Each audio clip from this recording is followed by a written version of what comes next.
It is Manatee Appreciation Day, and we are bringing awareness to some of the challenges these beautiful, gentle giants face. Now, the state's manatee population has suffered 3 years of elevated mortality rates, which means more are dying. Jacksonville Zoo is one of only a handful of care facilities that will treat sick and injured manatees. Joining me now to talk more about the facility and how it is growing, which is a good thing and a bad thing because the need is there, but it's nice we can at least accommodate them. So we have Craig Miller, the curator of the Manatee Conservation. Thanks for joining us today. You're welcome. Great to be here. Yeah, and let's talk, first, right now they're on the threatened list. Right. They used to be on endangered, and you're saying there is a concern that they could go back on endangered just because of what we've seen the last few years. Yeah, so many animals have died over the last 2 years. The Indian River Lagoon area where the lack of food, animals starving to death because of poor water quality, that's been going on for 2 years now, and hundreds have starved to death. So I think I'm certain folks are certainly looking at it to see if they need to be uplisted to endangered. And that's just pure numbers based on and what needs to happen in order to sustain this population.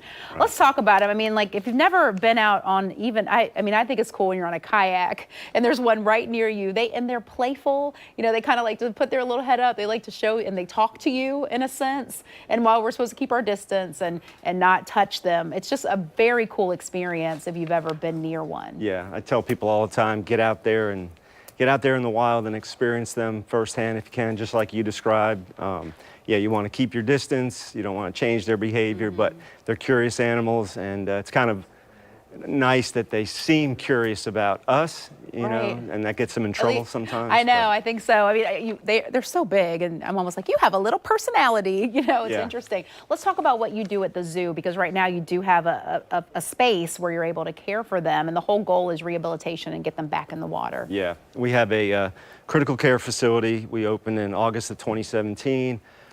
We released our 34th manatee in February, so we're pretty proud of that. We're small compared to the other partners, but great partnership, all the facilities and organizations working together. But what do you see as far as injuries and sickness? What type of problems are you all seeing? So again, the last 2 years, these animals starving, malnutrition has been our busiest 2 years. What does that look like as far as the rehabilitation? How long does it take to get them well again? Probably 2 to 3 months maybe would be an average. A lot of if they're not too bad, they just need good diet. They need some time to put weight back on. But we've certainly lost, a number of animals. They don't all make it. They make it sometimes to our door and then they die. Oh, that's a terrible feeling. Yeah, it's rough. But and then you send them back out there and you hope that they can survive, right? Because that's not guaranteed. A little nerve-wracking.